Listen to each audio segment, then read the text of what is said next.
자, 학생 여러분 반갑습니다. 안녕. 자, 오늘은 7월 모의고사 한국지리 문제 같이 풀어보도록 하겠습니다.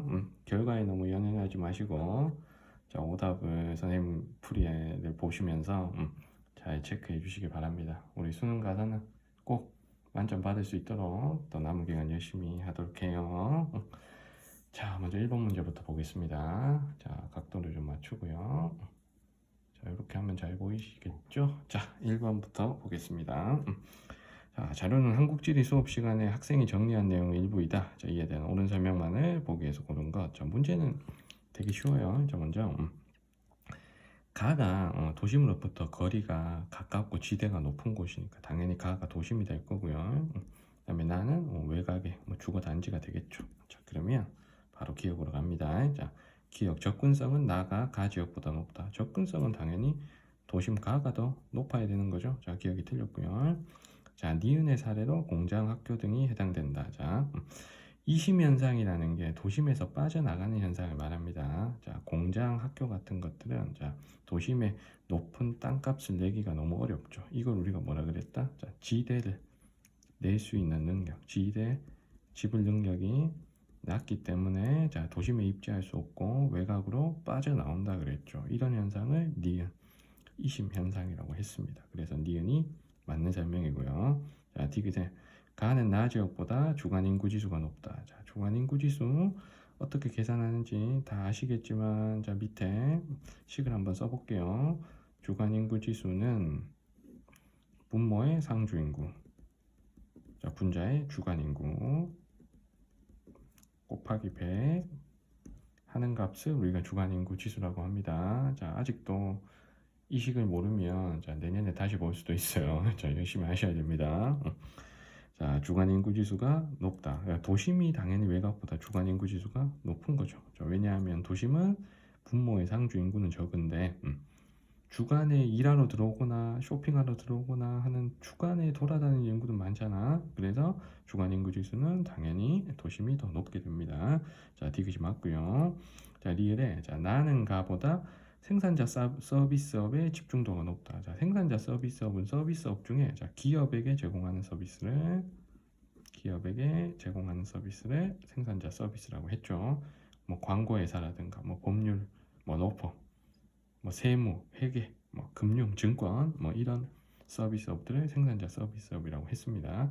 그러면 생산자 서비스업은 당연히 기업이 밀집한 도심, 가 지역에서 집중도가 더 높아야 되죠. 그러면 리을이 틀렸고 답은 니은 디귿 3번이 되겠습니다. 자, 1번 문제는 간단한 문제였고요.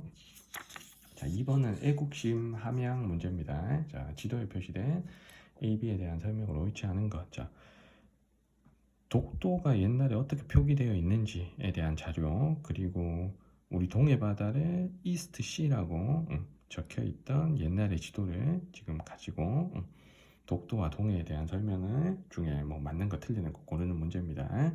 자, 먼저 A가 지금 독도잖아. 여기가 독도. 자, 그럼 독도는 신생대에 형성된 화산섬 맞고요. 자, 이번에 자, A는 최종 빙기에 육지와 연결되어 있었다. 자, 최종 빙기는 지금보다 해수면이 100m 낮았던 시기이기 때문에 서해나 남해 같이 수심이 100m보다 낮은 곳에 있는 섬들은 다 육지하고 연결이 되어 있었겠죠. 그런데 동해바다 같으면 수심이 막 깊은 데는 2000m가 넘잖아. 그러면 당연히 독도는 최종 빙기에 육지와 연결되어 있었던 게 아니죠. 그래서 답은 2번.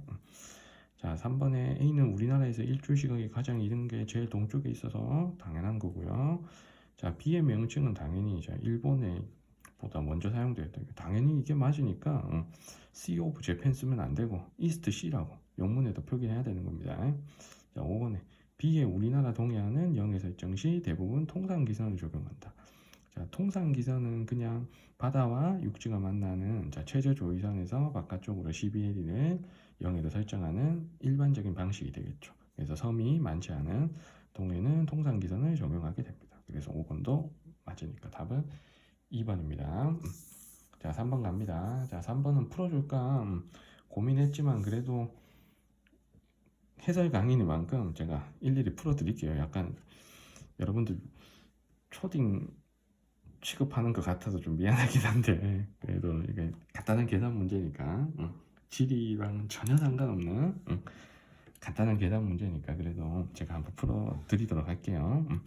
자료는 공간 의사결정 과정의 사례이다. 학생이 가장 선호한 학교를 지도에 A에서 고른 것. 자, 의사결정은 화살표 방향에 따라 이루어지며 각 항목 점수의 합이 가장 큰 곳을 선택한다. 약간 뭐 게임 하듯이 아니면 심리 테스트 하듯이 화살표를 따라가면서 점수의 총합을 매기면 되겠습니다. 자, 먼저 이 중에서 요 지도를 일단 잘 보셔야 되는데 학생은 지금 가에 살고 있고요. 그러면 학교별 도보 통합 가능성이라는 게 보이니까 여기서 가 지역에서 도보로 통학이 가능한 곳은 지금 B 한 군데밖에 없습니다. 그러니까 B 학교는 통학 가능 범위가 여기잖아. 맞지? 오케이. 자, 그러면 자 B만 지금 통학 가능이야. B는 4점. 4. B에다가 4점을 일단 먼저 적을게. 나머지는 다 불가능이니까 다 1점입니다. 그러면 기왕 B가 혼자 가능이니까 B부터 총점을 한번 계산해 볼게요. 자, 그러면은 가능하니까 요거는 건너뛰고 제일 아래로 내려와서 청소년 유해 시설의 밀집도가 높은지 보통인지 낮은지를 봐야 돼. 그러면 지금 보면은 오씨 열나 높아. 그러면 높으면 0점. 그러면 총점은 4점이 되겠죠. 자, B의 총점은 4점. 자, 나머지는 다 불가능이니까 1점에서 출발합니다. 자, A부터 해볼게. 1점에다가 플러스 해서 자, 지하철 통학이 가능한지 볼게요. 자, 지하철 노선 1위로 가는데 A는 연락 개멀어. 그러면 지하철 통학이 아예 불가능하잖아. 그럼 빵점. 자, 그리고 마지막으로 볼게. 청소년 유해시설 밀집도를 보니까 보통이죠. 그러면 1점. 그러면 총점이 2점. 자, 일단 A는 탈락이시고요. 자, 그 다음에 3번에 자 C를 볼게. 자, C는 일단 도보 통학은 불가능 1점이고 그리고 지하철 통학이 가능하다. 맞지? 지하철 바로 옆인데 몇 정거장이냐면 1, 2, 3 지금 3정거장이잖아. 그래서 3정거장 이내니까 2점. 자, 마지막 청소년 유해시설 밀집도는 회색이니까 1점이죠. 4점. 자, 지금 B와 C가 둘 다 4점입니다. 둘 중엔 답이 없겠군요. 자, 그다음에 자 4번 볼게. 자, D. 자, D를 보시면 도보 통학은 일단 불가능이고요. 1점에서 시작하시고 지하철 통학 불가능 빵점. 그런데 좋은 게 청소년 유해 시설 밀집도는 지금 흰색에 표시되어 있으니 지금 가장 낮죠. 그럼 3점. 총점이 4점. 얘도 4점이네. 자, 마지막 2를 계산해 볼게요. 자, 도보 통학은 불가능 1점에다가 지하철 통학이 지하철역 옆에 있어. 자, 가능합니다. 그런데 한 칸, 두 칸, 세 칸, 네 칸, 네 정거장이니까 세 정거장을 초과했죠. 자, 그러면 점수는 1점. 거기에 청소년 유해시설 밀집도는 하얀색이니까 낮음이죠. 그럼 총점은 5점. 그럼 총점이 가장 높은 2가 정답이 되겠습니다. 자, 4번으로 갑니다. 자료는 모든 별 여행계획서의 일부이다. 각 모둠의 여행지역을 지도에 AD에서 고른 것. 자, 먼저 지도에 표시된 지역을 하나하나 찾아볼게요. 자, 여기가 지금 호남권에 지도가 나와 있는데 A가 김제죠, 김제. 호남평야의 김제. 자, B는 광주 바로 서쪽에 위치한 나비 축제가 유명한 한평이고요. 자, C는 여기 진도지 진도. 진도계 고향 진도계의 고향 그 진도. 자, 그리고 D가 보성 녹차의 보성입니다. 자, 그러면 1모둠부터 어떤 지역을 조사했는지 한번 볼게. 자, 광활은 평야 변호사 지평선 축제 간다. 그러면 1모둠은 김제에 간 거죠. 1모둠은 A에 가신 거고. 자, 2모둠 볼게. 나비를 테마로 한 축제니까 한평을 테마로 한 거겠네. 2모둠은 B. 자, 3모둠은 조수간만에 차가운 해안의 특성을 활용한 신비의 바닷길 축제와 명량대첩 축제를 참가한다. 그러면 여기가 진도하고 해남 사이의 요 바다가 명량대첩으로 유명했던 그 바로 울돌목입니다. 그래서 진도를 고르시면 되고요. C. 자, 마지막 녹차 나왔으니 4모둠은 보성. 그러면 D로 갑니다. 그러면 정답은 A, B, C, D 1번이 되겠죠. 자, 1페이지에 문제 4개를 다 풀었고요. 우리 두 번째 페이지로 가겠습니다. 5번 문제입니다. 자, 이렇게 맞추고. 자, 5번 문제 볼게요. 밑줄 친 기억 디귿에 대한 옳은 설명만을 보기에서 고른 거. 자, 지도에 일단 위치도 보시고 적혀 있는 글도 보셔야 돼요. 자, 먼저 여기 찍혀 있는 데가 금강하구에 해당됩니다. 그러면 염해 방지를 위해 건설된 하구뚝이 있는 하천. 요 하천이 지금 금강하구고요. 그러면 기억에 이 금강하구에는 대규모 삼각주가 형성되어 있다. 자, 삼각주가 형성되려면 밀물, 썰물에 의해서 토사가 아예 제거가 되면 안 돼. 맞지? 그래서 밀물, 썰물의 흐름이 강한 서해 바다 쪽으로 통과하는 유입되는 하천은 자, 삼각주가 존재하지 않죠. 물론 뭐 북한에 압록강 같이 있는 경우도 있겠지만 남한의 강들 중에는 하나도 없습니다. 자, 그래서 기억이 틀렸고요. 자, 니은을 보시면 자, 여기가 표시된 데가 강원도 양구입니다. 자, 배꼽 축제하는 양구고요. 자, 사방이 산지로 둘러싸인 평지니까 자, 니은을 설명하는 지형은 침식 분지를 설명하고 있죠. 자, 그럼 침식 분지는 암석의 차별적 풍화 침식으로 형성된다. 자, 니은이 맞는 거고요. 여기서 말하는 암석 두 개는 우리 잘 알죠? 편마암과 화강암이고, 편마암, 화강암 중에 잘 깎이는 화강암이 내부의 평지가 되는 것이고, 강한 편마암이 외부의 산지로 살아남아서 산으로 둘러싸인 평지가 되는 거 우리가 다 공부했습니다. 자, 니은 맞고요. 자, 디귿을 보시면 여기가 지금 남한강 상류 쪽이 되겠습니다. 자, 표시된 위치가 뭐 정선, 영월 쪽이 되겠네요. 자, 그러면 읽어보시면 산지 사이의 계곡에 따라 굽이굽이 흐르는 이 하천을 우리가 감입 공유 하천이라고 합니다. 자, 그럼 감입 공유 하천은 융기후에 측방 침식보다 하방 침식이 우세해서 깊은 계곡 골짜기를 만드는 하천이죠. 그래서 디귿이 맞고요. 자, 리을의 디귿과 기역 중에 평균 유량은 어디가 더 많다? 하류로 갈수록 평균 유량이 더 많잖아. 그러면 디귿하고 기역 중에 기역이 평균 유량이 더 많아야 됩니다. 자, 리을이 틀렸고 답은 니은 디귿 3번이죠. 자, 6번 가겠습니다.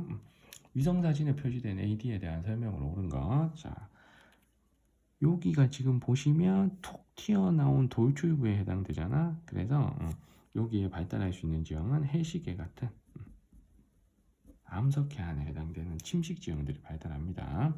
자, 그리고 B는 바다에 막 어떤 진흙이 퇴적되어 있는 모습을 볼 수 있으니까 B는 갯벌이고요. 자, C는 여기 모래사장 보이죠? 안쪽으로 쭉 들어간 여기에. 그래서 C는 모래사장 4빈이고요. 자, D는 보니까 바둑판 형태로 조금 반듯반듯한 평야가 보이는데, 자, 이 평야 앞에 보시면 방조제로 물을 딱 막은 모습이 보여. 그래서 D는 간척 사업으로 만들어진 평야, 우리가 간척 평야 이렇게 얘기를 하겠습니다. 자, 그럼 1번 봅니다. A는 파랑 에너지가 분산되는 곳이 아니고 침식이 돼야 되니까 파랑 에너지가 강해서 집중되는 곳이어야 됩니다. 자, 1번 틀렸고요. 2번에 B는 갯벌은 파랑과 연안류의 퇴적작용으로 형성되었다. 자, 파랑과 연안류의 퇴적작용으로 형성되는 것은 갯벌이 아니고 사빈이죠. C죠. 그래서 이거 틀렸고요. 자, 만약에 갯벌은 파랑과 연안류의 퇴적으로 형성되는 게 아니고 밀물, 썰물, 조류에 의한 퇴적작용으로 형성되는 것이 맞습니다.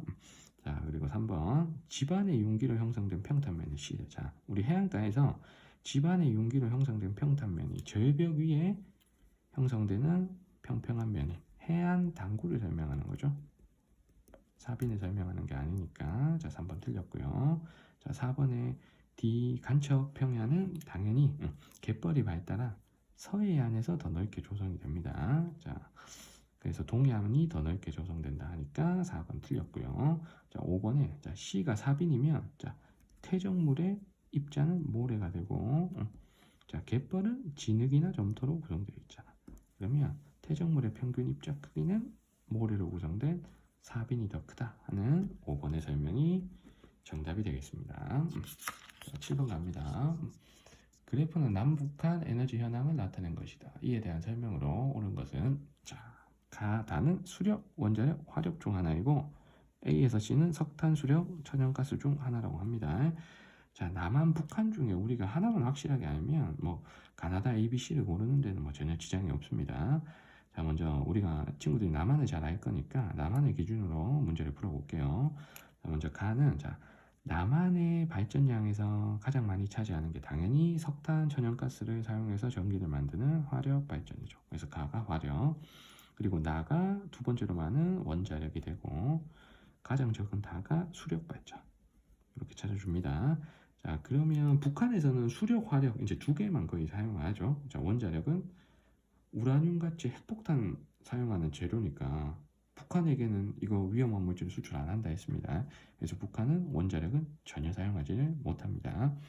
자, 그리고 오른쪽으로 갑니다. 남북한의 1차 에너지 소비 구조를 보시면 당연히 우리 남한에서는 석유가 1등이고요. 그 다음에 2등 A가 석탄, 3등 B가 천연가스, 4등인 C가 원자력이죠. 자, 북한에서는 이제 석탄, 수력, 석유 이 순서대로 나옵니다. 자, 그럼 1번 봅니다. 가는 나보다 온실가스 배출량이 적다. 당연히 온실가스 배출량은 석탄, 석유, 천연가스를 이용하는 가가 더 많아야죠. 자, 1번 틀렸고요.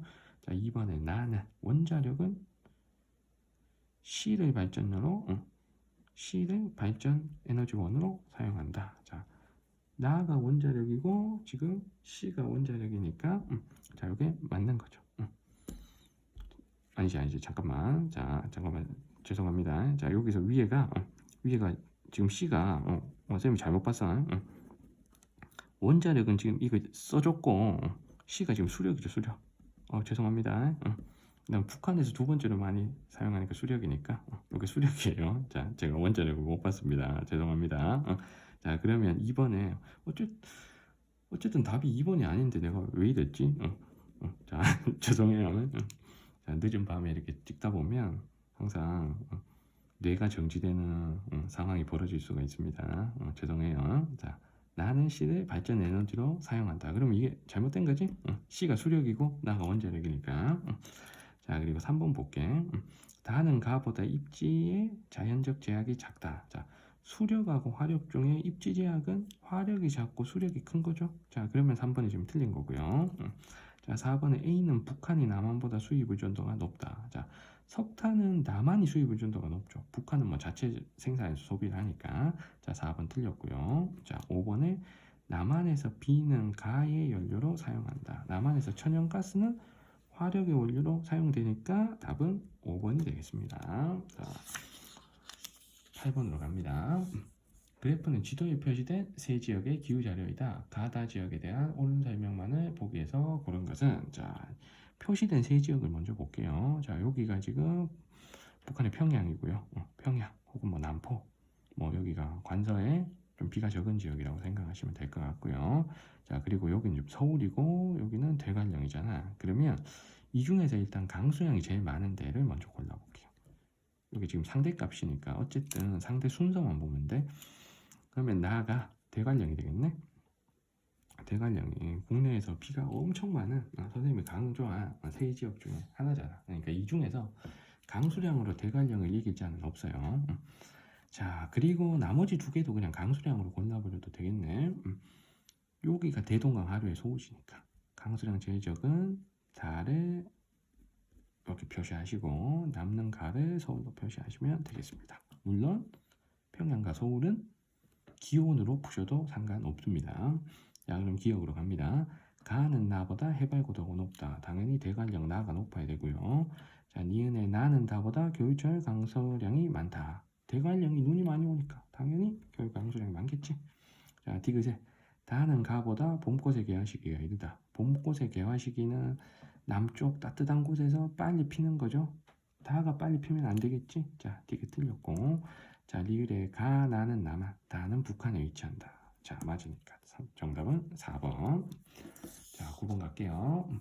그래프는 권역별 자연재해 피해 비중을 나타낸 것이다. 자, 이에 대한 설명 옳은 것. 자, 찾아야 될 게 대설, 태풍, 호우 중에 하나를 찾습니다. 자, 먼저 제주도를 보고, 자, 제주도에서 피해 비중이 굉장히 높은 게 이게 태풍이겠죠. 태풍은 남쪽에서 북쪽으로 올수록 세력이 약해지기 때문에 제주, 호남, 영남 같은 남부지방에서 피해가 크기 때문에 가를 태풍으로 골라줍니다. 자, 그러면 자, 나를 보니까 수도권, 강원권의 비중이 어마어마해. 그러면 나가 호우가 되겠지. 호우, 중부지방에서 피해가 큰 게 호우고요. 그리고 대설은 전반적으로 모든 권역에서 비중이 좀 낮습니다. 그래서 대설이 막 50% 넘는 권역은 없잖아. 그나마 있는 곳이 좀 강원도에 한 20% 정도 차지하고 있는 다가 대설이 되겠습니다. 자, 그러면 1번 볼게. 가는 주로 장마전선 정체에 따라 발생하는 것은 태풍 아니고 호우고요. 이거 나. 자, 그리고 나를 대비한 전통가옥 시설로 우대기가 있다. 우대기는 울릉도에서 눈이 많이 오기 때문에 만들어지는 전통가옥 시설이 되죠. 그래서 다와 관련된 거고요. 자, 3번. 자, 다는 겨울철보다 여름철에 발생하는 빈도가 높다. 대설은 당연히 겨울철일 비중이 높은 거고요. 4번에 나는 다보다 영강수량에서 차지하는 비중이 크다. 이게 정답이죠. 눈 비중에는 비가 훨씬 많으니까 당연히 호우가 대설보다 영강수량에서 차지하는 비중이 큽니다.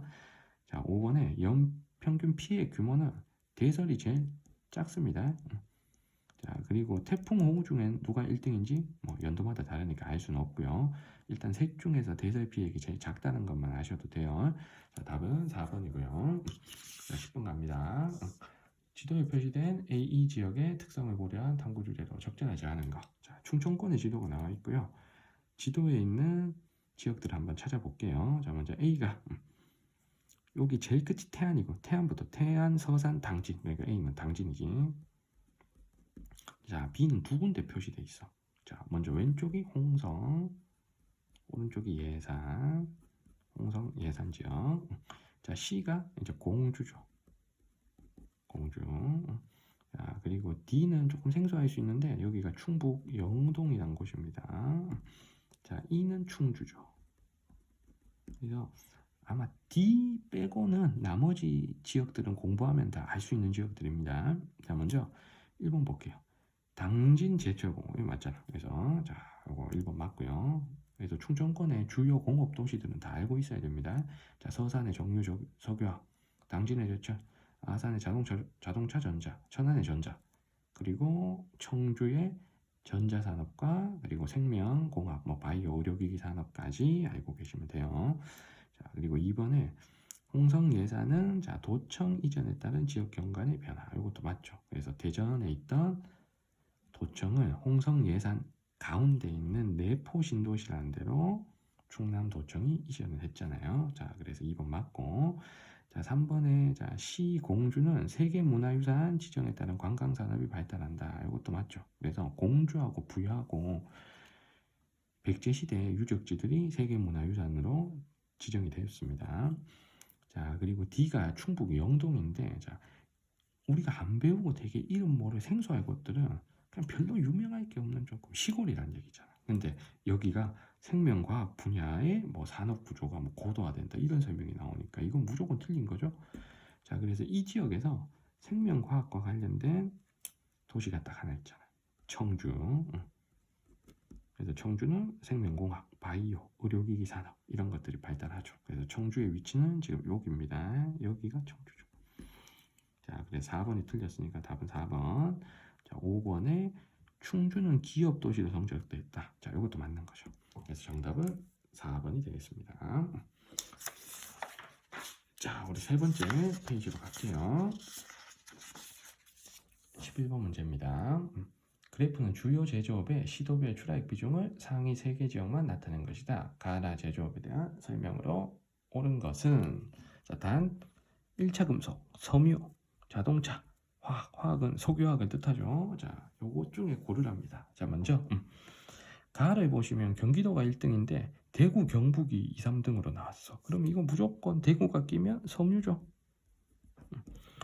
자, 그리고 나를 보시면 경북, 전남, 충남 순이야. 그러면 딱 이 순서지. 포항, 광양, 당진 이 순서잖아. 그러면 제철소 있는 지역들 세 군데가 표시되어 있으니 1차 금속을 나타낸 것이죠. 자, 다를 보시면 울산, 전남, 충남 이렇게 나와 있고 나는 경기, 울산, 충남 이렇게 나왔어. 그러면 다와 나의 차이가 전남과 경기도의 차이잖아. 그래서 나가 자, 경기도에 있을 수 있는 게 화학이 아니고 자동차죠. 그래서 항상 자동차는 경기, 울산이 1, 2등 한다 그랬잖아. 자, 그리고 화학은 울산, 여수, 서산 요거 세 개를 딱 나타낸 달을 우리가 화학으로 골라주시면 됩니다. 자, 1번 봅니다. 가는 원료의 해외 의존도가 높은 기초 소재 공업은 이 중에서 누구다? 1차 금속이죠. 자, 섬유 아니고요. 자, 2번에 나는, 자, 1차 금속은 총생산비 중 노동비가 차지하는 비중이 가장 큰 공업은, 아주머니들 재봉틀 뜨셔야 되나? 이게 섬유죠. 자, 틀렸고요. 가에 대한 설명입니다. 자, 3번에 다는 조선공업과 더불어 대표적인 조립형 공업. 조립형 공업은 여기서 자동차, 라에 대한 설명이지. 틀렸고요. 자, 4번에 라는 공업 입주형 중 직접 지향형에 해당된다. 직접 지향형은, 자, 우리 자동차 같으면 현대자동차, 뭐 기아 자동차 같은 메인 자동차 공장에다가 여러 부품 공장들이 한 군데 모여서 입주하잖아. 자, 이런 조립형 계열화된 공업은 직접 지향형 공업이라고 하죠. 그래서 답은 4번. 자, 5번에 라는 가보다 우리나라 산업화를 주도한 시기는 경공업 가부터 출발하는 겁니다. 자, 5번 틀렸고요. 정답은 4번입니다. 자, 12번 갈게요. 그래프는 지도에 표시된 네 지역의 인구 특징을 나타낸 것이다. 가다에 대한 설명으로 옳은 것. 지도에 표시된 지역 중 하나라니까 일단 찾아야 될 때가 여기가 지금 경기도고 전라북도고 제주도죠. 그럼 이 중에서 제일 젊은 지역, 제일 젊은 지역, 여기도 한 군데 더 있어. 울산광역시까지. 자, 이렇게 네 지역인데, 네 지역 중에 경기도는 지금 그래프에 명찰을 달고 나와 있어. 그래서 가나다는 전라북도, 제주도, 울산광역시 셋 중에서 고릅니다.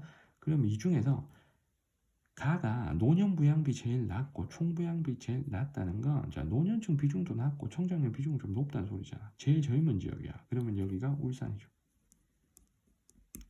자, 그러면 반대로 다가 노년부양비 제일 높으니까 여기가 노년층 비중이 제일 높은 가장 시골이란 얘기지. 그러면 다가 전라북도가 되는 거죠.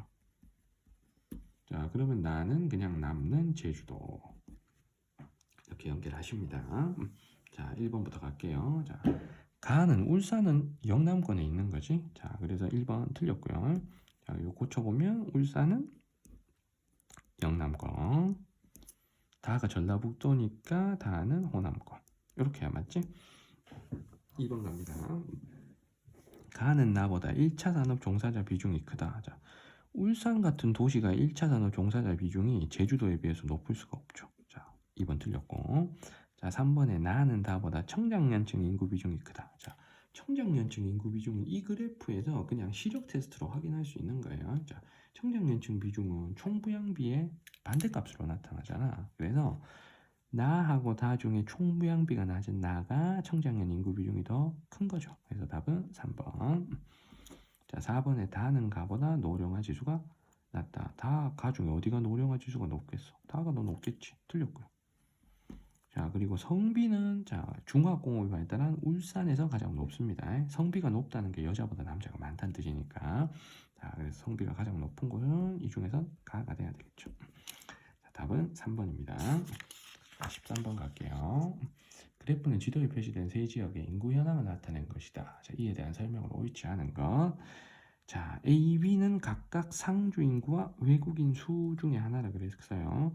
표시된 세 도시를 먼저 볼게요. 자, 먼저 이 도시가 서울하고 인천 사이에 있는, 자, 이 도시가 이제 부천 핸즈업의 이제 부천이죠. 자, 선생님이 수업 시간에 이거 한번 보여줬잖아, 맞죠? 부천 핸즈업 이거 한번 보여줬죠. 그래서 여기 부천이고요. 자, 그리고 요게 화성이죠, 화성. 공업이 발달한 화성. 자, 오늘 공교롭게 선생님 여기 갔다 왔습니다. 자, 여기가 양평입니다. 자, 오늘 내신 휴강이 있어서 잠깐 짬이 나서 선생님 이제 사랑하는 아내와 함께 양평에 잠깐 나들이를 갔다 왔어요. 완전 선생님 아내가 그러더라고요. 여기 어디 뭐 강원도 같다고. 완전 시골입니다. 양평. 자, 그러면 우리가 요 세 지역의 특징은 이렇게 규정할 수가 있잖아. 부천 같으면 이렇게 풀어야지. 베드타운 맞지? 일기 신도시에 해당되는 베드타운. 자, 화성은 공업이 발달한 도시. 양평은 이 셋 중에서 가장 농촌의 성격이 강한 지역 이렇게 생각하고 문제를 접근하셔야 돼요. 자 그러면 자 가나다를 각 도시와 연결하는데 지금 나와 있는 게 주간 인구 지수만 나와 있어. 그러면 이 중에서 셋 중에서 주간 인구 지수가 제일 낮은 데가 지금 가란 말이야. 그러면 가에 살고 있는 사람들은 다른 지역 가서 일을 많이 한다는 얘기 안 하지. 그러면 자 상대적으로 서울하고 먼 화성 양평보다는 부천 사람이 서울 가서 일을 많이 하기 때문에 주간 인구 지수가 좀 낮게 나타나겠죠. 그래서 가가 부천. 자, 그리고 나다 중에는 나가 주간 인구 지수가 높아. 그러면 나는 직장의 역할을 하는 공업이 발달한 도시니까 자, 나가 화성. 자, 그러면 다는 남는 양평을 골라주십니다. 자, 그러면 A, B가 남는데 자, 하나는 상주인구, 하나는 외국인 수래요. 자, 그러면 여기서 어차피 양평은 둘 다 적어. 시골이니까. 외국인도 적고 상주인구도 적을 거야. 근데 부천하고 화성을 보세요. 자, A는 부천이 많고 B는 화성이 많아. 그러면 자, 부천이 더 많을 수 있는 게 당연히 상주인구겠죠. 서울하고 가까운 도시니까 인구가 많겠지. 그래서 A가 상주인구. 근데 화성은 공업이 발달하니까 저기 중소기업에 일하는 외국인 노동자들 많을 거 아니야. 그래서 외국인 수를 B하고 연결합니다. 자, 그러면 1번부터 볼게요. 가에서 다 중에서 나의 인구 밀도가 가장 높다. 자, 상주 인구가 제일 많은 데가 부천이지. 근데 부천이 면적도 제일 좁아. 그러면 인구 밀도 누가 제일 높아야 돼? 부천이 제일 높아야죠. 가가 제일 높아야죠. 자, 그래서 바로 답은 틀린 거 1번이 되겠습니다. 자, 2번 볼게. 가는 나보다 서울로의 통근 비율 당연히 누가 높아야 돼? 부천이 높아야죠. 응. 자, 맞고. 자, 제조업 종사자 비율은 화성, 양평 중에 공업이 발달한 화성에서 높아야 되고, 지역 내 농가수 비율은 농촌의 성격이 강한 다 양평에서 높아야 됩니다. 그리고 우리 A는 상주인구, B는 외국인수. 이것도 맞게 찾았죠. 자, 답은 1번이고요. 14번 갑니다. AD에 해당하는 소매업태로 옳은 것은 자, 대형마트, 무점포 소매업, 백화점, 편의점 중에서 고르래. 자, 먼저 사업체 수가 가장 적은 것 당연히 백화점이 되겠죠. 백화점과 같은 고차장점은 전국에 몇 개 없어. 자, 그리고 두 번째, 제품 구매 시공간 제약이 적다. 이거는 인터넷 쇼핑 얘기하는 거잖아. 그래서 B가 무점포. 자, 두 개 나와서 편의점하고 대형마트. 1인당 평균 구매 단가가 가장 낮은 게 한 번 가서 사오는 액수가 작은 게 편의점이잖아. 그래서 C가 편의점. 자, 그러면 최종적으로 남은 D가 대형 마트가 되겠죠. 그러면 백화점, 무점포, 편의점, 대형마트 순으로 연결된 1번이 정답입니다. 자, 15번 갈게요. 표는 네 지역의 작물별 재배 면적을 나타낸 것이다. 가다 작물에 대한 옳은 설명 보기에서 골라볼게요. 과수, 벼, 채소 중에서 고르래요. 자, 그러면 일단 가를 볼게. 가가 다른 지역에 비해서 전라남도가 막 압도적이야. 그리고 제주도는 거의 바닥을 기어요. 거의 이거 0이라고 봐도 무방하겠지? 그러면 이게 제주도에서는 절대 재배가 안 되고 전라남도 같은 평야 지역에서 주로 재배하는 가가 벼가 되겠죠. 자, 그리고 두 개 남았어. 과수하고 채소 남았는데 이 중에서 우리가 과수는 이 중에서 1등이 누구다? 경상북도라는 거잖아. 그렇지? 그러면 다가 과수가 되겠죠. 자, 남는 나를 채소 남 연결합니다. 자, 기억 보면 가는 자, 벼는 최근 1인당 소비량이 증가하는 추세이다. 아니죠. 우리가 생활 수준이 향상되고 소구적인 식생활 같은 게 보급되다 보니까 쌀밥 안 먹고 자꾸 빵 먹고 막 샐러드 먹고 막 이러잖아. 맞지? 자, 그러면 쌀의 1인당 소비량은 증가하는 게 아니고 감소하는 거죠. 자, 니은 볼게. 나는 채소는 강원에서 시설 재배보다 노지 재배 면적이 넓다. 맞는 거고요. 자, 강원도에서는 고랭지 같은 데서 노지 재배로 주로 채소를 재배하잖아. 그러면 시설 재배를 많이 하는 데는 대도시 근처에 경기도 같은 곳이 되는 거예요. 자, 그리고 디귿에 다는 식량작물이래. 과일을 식량처럼 드시는 분도 계시겠지만 뭐 그건 아니겠죠. 그래서 과일은 식량이 아닙니다. 디저트입니다. 자, 디귿이 틀렸고요. 그러면 식량 작물로 국내 자급률이 가장 높은 건 당연히 쌀, 가에 대한 설명입니다. 자, 리을에 가는 다보다 영농의 기계화에 유리하다. 이게 맞는 설명이죠. 그래서 벼농사 같으면 평야에서 재배를 하기 때문에 기계 쓰기가 좋아. 근데 과수는 막 포도 같은 거 기계로 따봐. 포도 알갱이 다 터져, 맞지? 이거 안 되잖아, 맞죠? 그래서 과수 채소보다는 보리 쪽이 기계화가 훨씬 유리하다 했습니다. 답은 4번. 자, 16번 갈게요. 지도의 AB 지역에 분포하는 주요 암석을 그래프에 기억 리을에서 고른 것. 자, A를 보시면 자 무슨 뭐 이런 산 있어. 그리고 여기 보시면 동글동글함이 막 등고선이 올라가서 마지막에 저하 등고선이 그려져 있는 이런 기생화산들이 막 그려져 있잖아. 그러면 왼쪽 지형도에 있는 이 지역은 지금 제주도고요. A에 기반하면 무슨 암석이 되겠어? 현무암이 되는 거죠. 자, 그리고 B를 보시면 이거 강원도 정선인데 이렇게 움푹 파인 저하 등고선이 그려진 와지가 곳곳에 나타나. 그러면 이 B 지형은 석회암이 빗물에 녹은 돌리네란 지형이고요. 돌리네의 기반함은 석회암이 되겠죠. 자, 그러면 기억 리을에서 현무암과 석회암을 찾아봅니다. 자, 현무암은 화성암 중에서 신생대의 화산 폭발로 형성된 것이니 니은에 해당되고요. 석회암은 퇴적암 중에 고생대에 퇴적된 거니까 기역에 해당되죠. 답은 니은 기역 2번이 됩니다. 자, 힘들게 우리 16번까지 풀었고요. 자, 마지막 네 문제 힘내서 끝까지 풀어봅시다. 다음 글은 17번. 다음 글은 도시 재개발의 사례를 나타낸 것이다. 이에 대한 옳은 설명안을 보기에서 있는 대로 골라 볼게요. 자, 얘는 그냥 뭐 어떻게 도시 재개발 문제는 쌤이 그냥 이거 국어 문제라 그랬잖아. 그래서 글만 잘 읽으면 그냥 답이 나옵니다. 자, 먼저 다가 인천의 어떤 지역의 달동네를 다 때려 부시고 대규모 아파트 단지를 조성하는 개발 방식이라 그랬잖아. 이런 개발을 우리가 철거 재개발이라고 하죠. 그래서 기억이 맞고. 자, 그리고 나를 보시면 감천동에 어떻게 기존의 건물을 그대로 활용해서 뭐 벽화 꾸미고 해서 예술 마을로 만들었다 이런 얘기가 나오잖아요. 그러니까 나와 같은 방식 우리가 보전 재개발 혹은 수복 재개발 이렇게 부릅니다. 용어 자체는 그렇게 의미는 없어요. 그냥 글만 잘 읽으면 돼. 자, 그럼 니은 볼게. 나는 가보다 투입된 잠보다의 규모가 당연히 작은 거지. 저기는 아파트 만들고 여기는 그냥 벽화 칠하는데 당연히 아파트 건설하는 데가 투입 자본 규모가 훨씬 더 큰 거죠. 가쪽에서 더 큽니다. 자, 디귿에 기역으로 인해 토지 이용의 효율성은 높아진 게 맞죠. 왜냐하면 고층 건물이 들어설수록 효율성은 높아지는 거야. 같은 토지를 몇 배나 더 많이 이용할 수 있기 때문인 것이죠. 자, 그리고 니은에 여행객이 증가했다면 경제 활성화에 뭐 도움이 되겠지. 여행객들이 와서 뭐 소비도 하고 뭐 여러 가지 돈을 많이 쓰시기 때문에. 자, 그러면 답은 4번이 되겠죠. 자, 18번 갑니다. 다음 글은 문화작품에 표현된 지리적 서술 내용의 일부이다. 밑줄 친 기억 미음에 대한 설명으로 옳은 거. 자, 문학작품이 나왔어요.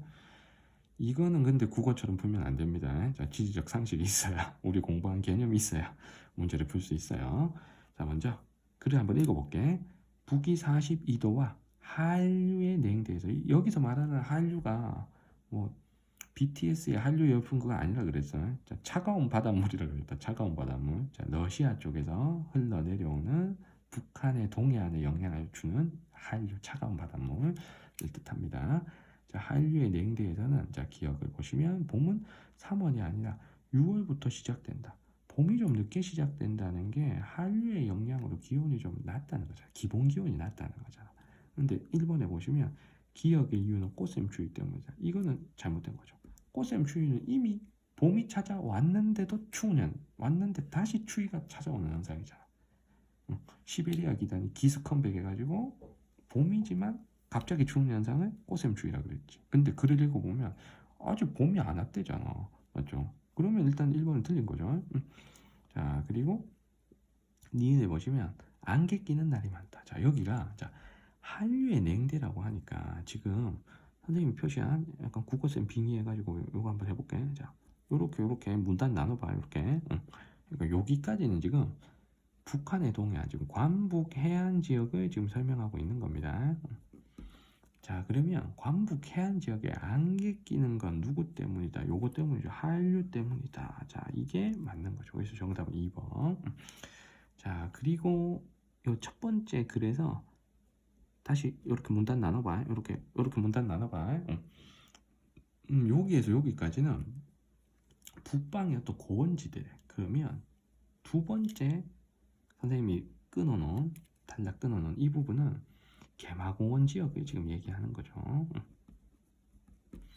자, 그러면 3번에 자 디귿의 개마공원은 반농사보다 논농사, 해발고도 높은 데서 논농사 할 수는 없잖아. 그리고 여기 뒤따 추워, 맞죠? 여름에도 엄청 더운 데는 아니잖아. 그러니까 벼농사는 불리하죠. 지형적으로나 기후적으로나. 그래서 반농사 하셔야 됩니다. 자, 3번 틀렸고요. 자, 4번에 자 이제 두 번째 글로 와볼게. 자, 장백산맥, 태백산맥은 태백산맥은 중생대 대보조산운동으로 형성된 게 아니고 뭐로 형성된 거야? 신생대 무슨 운동? 경동성 요거 운동으로 높게 융기한 부분이 되는 거죠. 자, 그래서 이런 산맥을 우리가 1차 산맥이라고 했습니다. 자, 4번 틀렸고요. 자, 5번에 자, 여기부터 볼게. 자, 대관령 동편 영동 사람들이 영서를 불허할 때가 있듯이 어쩌고 저쩌고 이렇게 하는데, 자, 봄철 북동풍이 불면 냉해를 입는데, 자, 봄철에 북동풍이 불면 영서 지방으로는 고온 건조해지는 팬 현상에 의해서 바람 성질이 바뀌잖아. 이 바람 우리가 뭐라 그래? 높새바람이라 그러죠. 그럼 이 높새바람이 자, 고온 건조한 바람에 의해서 냉해가 쉽게 말하면 이게 농작물이 얼어 죽는다 얘기잖아. 근데 고온 건조한 바람이 와서 고온 냉해 피해를 입으면 안 되죠. 자, 정답은 2번. 자, 19번 갑니다. 자료는 한국지리 수업의 한 장면이다. 자, 선정된 지역에 대한 발표 내용이 옳은 학생만을 고른 것.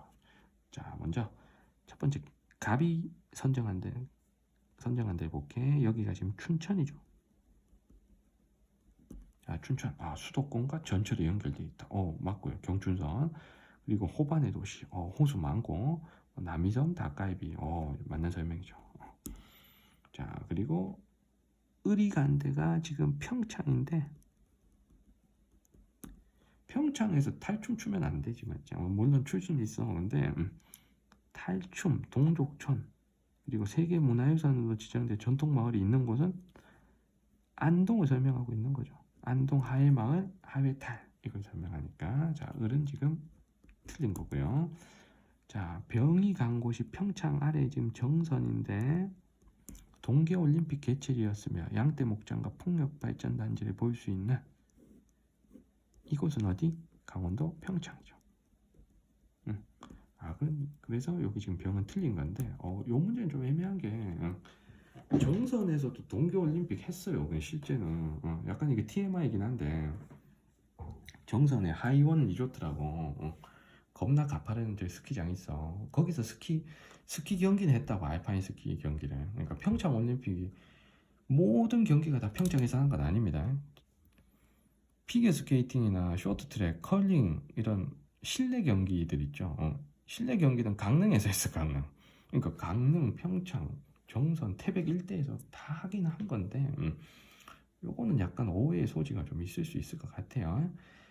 자, 그리고 정선도 풍력 발전 있을 수 있는 거야. 여기도 해발보다 높잖아. 근데 정선에 양떼 목장 없으니까 어쨌든 지금 병은 틀린 거긴 한데 평가원 문제에서는 이런 게 좀 애매한 건 걸러줄 거니까 여러분들 안심하세요. 알겠지?